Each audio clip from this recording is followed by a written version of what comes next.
आप सभी को दीपावली की ढेरों शुभकामनाएं। दिवाली यानी कि रोशनी, खुशहाली और माँ लक्ष्मी के आगमन का पावन पर्व।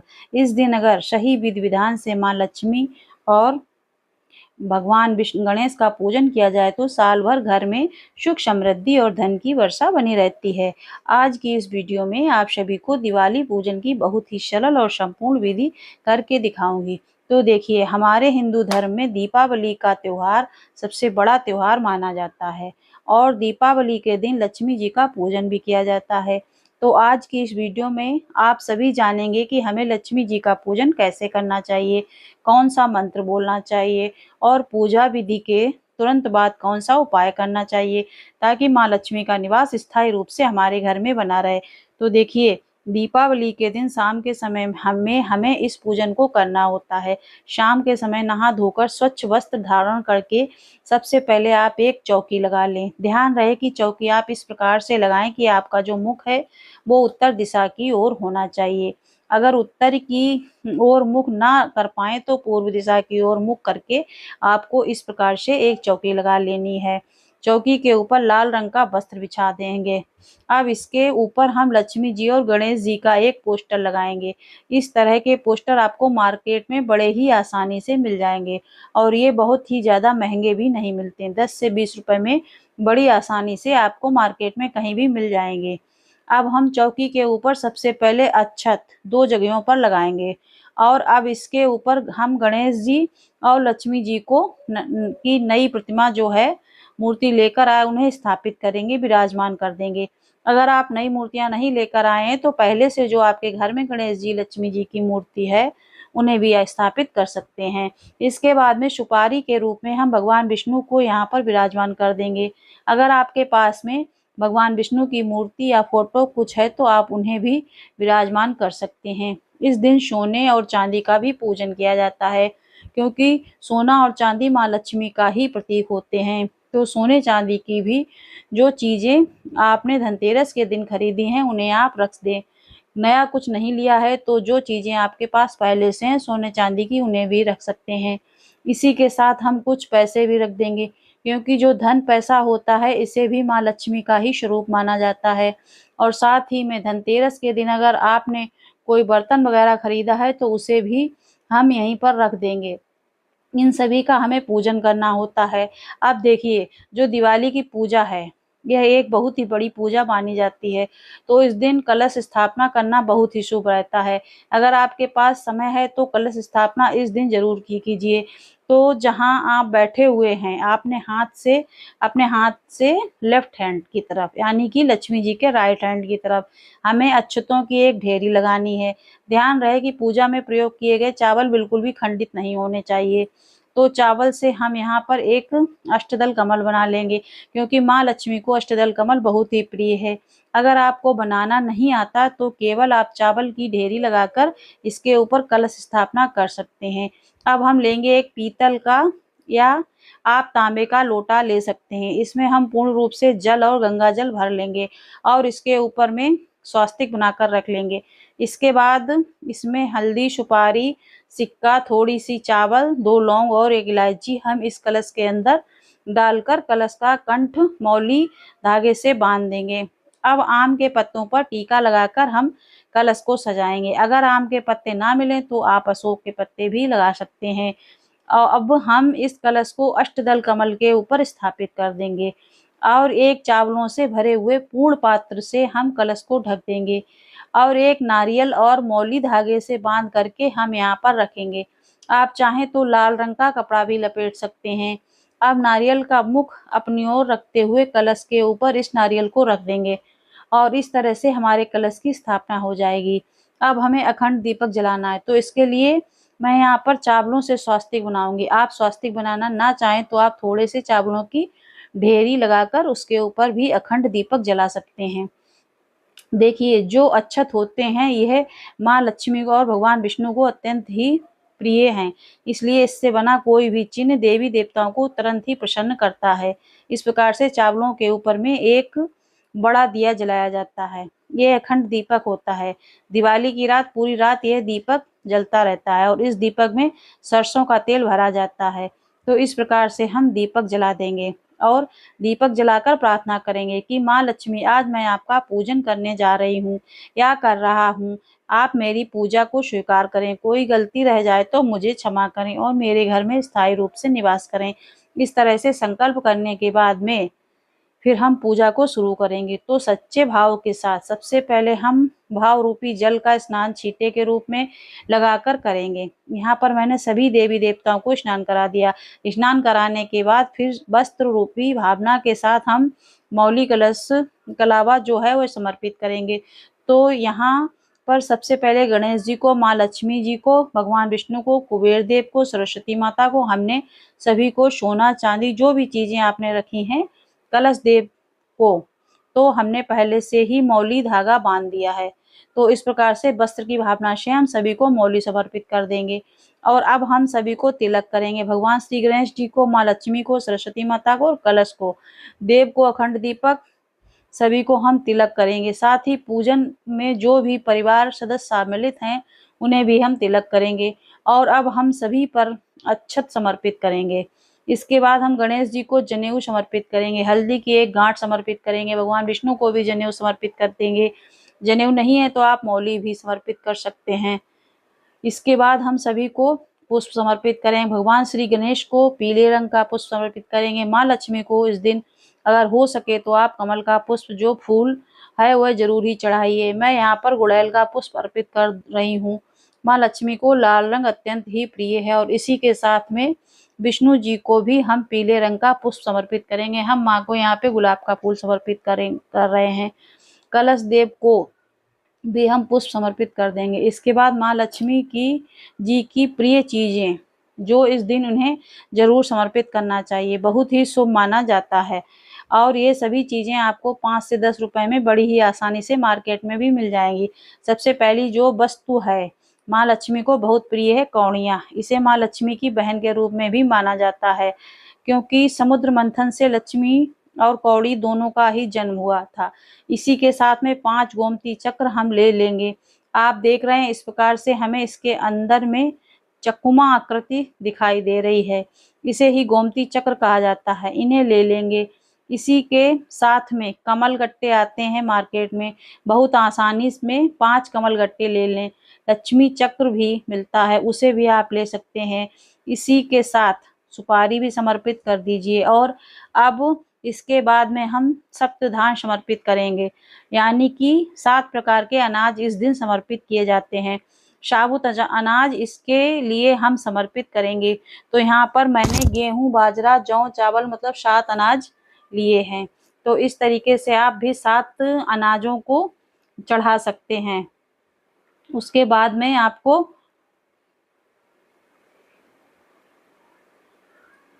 का त्योहार सबसे बड़ा त्योहार।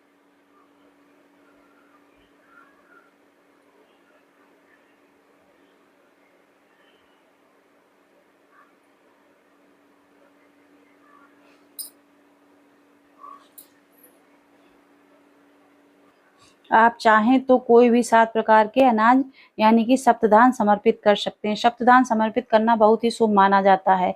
तो दीपावली को आप सप्तधान जरूर ही समर्पित कर दीजिएगा। और इन सप्तधान में मैंने जो धनिया जो है, साबुत धनिया, वह भी समर्पित कर दिया है। तो इसलिए आपको अलग से धनिया समर्पित करने की आवश्यकता नहीं है।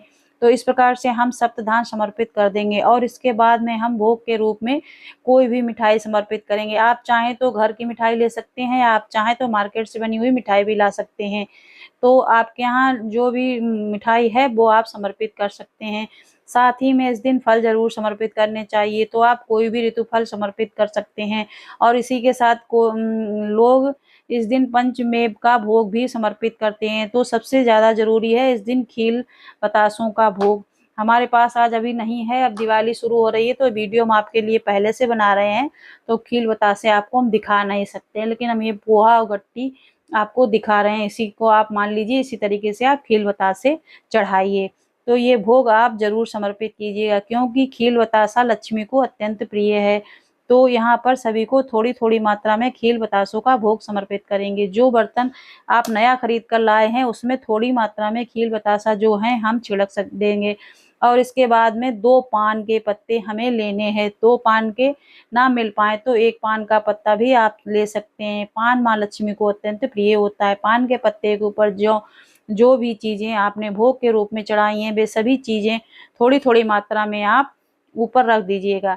पान के ऊपर हमें रखना है और अब हम इसे माँ लक्ष्मी को भोग के रूप में समर्पित कर देंगे और फिर हम 1 लोटा जल समर्पित करेंगे, यथासंभव दक्षिणा समर्पित करेंगे। महाराज जी पंडित प्रदीप मिश्रा जी बताते हैं, पान के पत्ते पे शहद रख के माँ लक्ष्मी को दिवाली के दिन समर्पित करने से लक्ष्मी माता हमसे बहुत प्रसन्न होती है, स्थायी लक्ष्मी हमारे घर में निवास करती हैं। तो आप वो भी कर सकते हैं। दक्षिणा पूजा कमियों को पूर्ण करने के लिए चढ़ाई जाती है। और इसके बाद में दिवाली की कथा अगर आपके यहाँ पर सुनी जाती है तो इस प्रकार से आप कथा को सुन सकते हैं। अगर आपने व्रत किया है तो भी आप कथा सुन सकते हैं, नहीं किया है तब भी कथा को सुन सकते हैं। अगर आप दिवाली की कथा सुनना चाहते हैं तो हाथ में थोड़े से खील बतासा लेकर हम दिवाली की कथा सुन लेंगे। और अगर आप कथा नहीं सुनते हैं तो इस पार्ट को स्किप कर दीजिएगा। यहाँ पर हम दिवाली की कथा सुनकर जो खील बतासे हैं वो लक्ष्मी माता पे चरणों में समर्पित कर देंगे। इस तरह हमें कथा सुन लेनी है और इसके बाद हम बहुत सारे दिए जलाते हैं। तो देखिए, दीपावली के दिन मिट्टी के दिए जलाए जाते हैं, सरसों के तेल से ये दिए जलाए जाते हैं। 5-7 दिए घी के भी जलाए जाते हैं, क्योंकि भगवान के मंदिर में, तुलसी माता के पास, भोले भगवान और घर के मंदिर में, बाहर कहीं मंदिर में जाएंगे तुलसी के पास में, इस तरीके से इन जगहों पे तेल के दिए नहीं घी के दिए लगाए जाते हैं। तो आप 5 दिए, जैसे भी आपके मंदिर में जाने का उस तरीके से कम 5 दिए तो घी के जरूर जलाएं। लक्ष्मी माता के राइट हैंड पे देसी घी का दिया, अखंड दिया रात भर जलाया जाता है और लेफ्ट हैंड पे सरसों का तेल का दिया अखंड हम जो जलाते हैं। हमें सबका नहीं पता, लेकिन प्रदीप मिश्रा जी महाराज जी बताते हैं कि 2 अखंड दिए जलने चाहिए, एक देसी घी का और एक सरसों के तेल का। तो इस तरीके से दिए जलते हैं। रखकर जो माता लक्ष्मी, जब भी आप पूजन करें धूप जरूर ही जलाएं, क्योंकि लक्ष्मी माता को सुगंध अत्यंत प्रिय है। तो धूप हम जरूर ही दिखाएंगे। फिर हम आरती करेंगे। तो देखिए, हमारे यहाँ पर लक्ष्मी माता की भगवान गणेश जी की बड़े धूमधाम के साथ आरती की जाती है। तो अखंड जो दीपक है उसे हम नहीं उठाएंगे, अलग से ये हमने थाली बनाई है, देखिए इससे हम आरती करेंगे। आप भी चाहें तो ऐसी डेकोरेट थाली बना सकते हैं या नॉर्मल आरती भी जला के कर सकते हैं। आरती उसे अच्छे से सजा के या फिर जैसी भी चाहें आप कर सकते हैं। और प्रेम भाव के साथ आप इस आरती को पूर्ण कीजिए और इसके बाद जब आरती खत्म होने वाली हो तो उसमें थोड़ा सा कपूर जरूर जलाएं। उसके बाद हाथ जोड़कर पूजा में रही कमियों के लिए माता रानी से क्षमा याचना करेंगे और अपने घर में लक्ष्मी जी की निवास करने के लिए प्रार्थना करेंगे। उनके आगमन के लिए स्वागत करेंगे। आप चाहें तो माँ लक्ष्मी के बीज मंत्र का 108 बार जाप भी कर सकते हैं। मंत्र है ओम ह्रीं श्रीं लक्ष्मी नमः। इस मंत्र का 108 बार जाप करने आप चाहें तो 5, 11, 21 बार भी जाप कर सकते हैं। और इसके बाद में खील यानी कि जिसे धान कहा जाता है, इसे हम माँ लक्ष्मी के ऊपर वर्षा करते हुए दोनों हाथों से समर्पित करेंगे। परिवार के सभी सदस्य धन वर्षा जरूर करें और इस प्रकार से धान वर्षा के बाद में हमारी पूजा संपूर्ण मानी जाती है। हमारी पूजा पूर्ण हुई और अब इसके बाद में हम लक्ष्मी पोटली बनाएंगे, जो देखिए जब भी आपको समय मिल जाए, आप चाहें तो पूजा के तुरंत बाद भी बना सकते हैं या आधा घंटे 1-1.5 घंटे बाद भी, जब फ्री हो तब रिलैक्स के बाद में बना सकते हैं फ्रेंड्स। तो लक्ष्मी पोटली बनाने के लिए सबसे पहले चाहे तो कोई एक लाल रंग का कपड़ा ले लीजिए या फिर आप कोई पोटली ले लीजिए लाल रंग का। यहाँ पर उसके ऊपर जो चीज़ें आपने माँ लक्ष्मी को समर्पित की हैं, जो कि उनकी प्रिय चीज़ें थी, आपने चढ़ाई थी, वो आपको इसके ऊपर रखनी है। जैसे कि 5 गोमती चक्र, 5 कौड़ियाँ, 5 कमल, आप चाहें तो 2-2 की संख्या में भी ले सकते हैं। सुपारी रख लीजिए और हल्दी की गांठ भी यहाँ पर रख रही हूँ। इस तरीके से यहाँ पर हमने जो चांदी का सिक्का लिया था वह मैं रख रही हूँ। आप चाहें तो चांदी का सिक्का अगर आपने नहीं लिया है तो इसी जगह पर 1 का सिक्का भी रख सकते हैं। और अब लक्ष्मी प्राप्ति का बीज मंत्र बोलते हुए इस पोटली को गांठ बांध देंगे। ओम ह्रीं श्रीं लक्ष्मी नमः, इस मंत्र को बोलते हुए गांठ बांधकर इस पोटली को ले जाकर आपके धन वाले स्थान पर, जहां आपकी तिजोरी है, पैसा, रुपया, गहना जहाँ भी आप चाहें रखते हैं पूरे साल के लिए इस पोटली को ले जाकर वहाँ पर रख दीजिए। और अगले साल इसमें से जो चीज़ें खराब हो गई उनका विसर्जन करके आप फिर से इन सामग्री को प्रयोग में ले सकते हैं। तो इस प्रकार से हमारा जो लक्ष्मी पूजन ये संपन्न होता है। अगर आपको मेरे बताने का तरीका पसंद आया हो तो वीडियो को लाइक करें, कमेंट करें और ओम नमः शिवाय चैनल में जुड़ें। और हमने जो वीडियो बनाई है ये आपके लिए बनाई है। ये पूजन अभी हमारा पूजन तो 20 को है तो करेंगे, लेकिन हमने ज़्यादा से ज़्यादा आपको दिखाने की कोशिश की है जिससे कि आपके समझ में आ जाए। अगर कुछ नहीं समझ में आ रहा है या अगर कुछ सामान नहीं है, हमने बताया ज़्यादा है और इसमें कम है, तो आप कमेंट करके पूछ सकते हैं। हम आपको आपकी ज़्यादा से ज़्यादा मदद करने की कोशिश करेंगे फ्रेंड्स, क्योंकि जो पूजन है वो तो हम उसी दिन करेंगे, लेकिन हमने ये आपके लिए वीडियो सभी सामग्री रख के बनाई है। तो इससे अगर आपको ज़रा भी मदद मिले तो प्लीज़ हमें कमेंट कीजिए। और जो महाराज जी की 5 दिन की पूजा होती है, 18, 19 मतलब धनतेरस, रूप चतुर्दशी और दिवाली, गोवर्धन भाई दूज, उसकी हमने विधि डाल रखी है, तो उसे भी आप देख के समझ सकते हैं। बहुत सरल पूजा है महाराज जी ने जो बताई है, 5 दिन बस आपको करनी है फ्रेंड्स। हमने भी पिछली बार पहली बार की थी, लेकिन हमें लक्ष्मी माता, अभी दिवाली तो अब आई है, उससे पहले ही लक्ष्मी माता ने हमें बहुत मदद की, तो हमें उन पे बहुत विश्वास है। तो आप भी जरूर इस बार 5 दिवसीय पूजन वो करें। और ये जो लक्ष्मी पूजन है ये तो दिवाली के दिन करें। श्री शिवाय नमस्तुभ्यम। हर हर महादेव।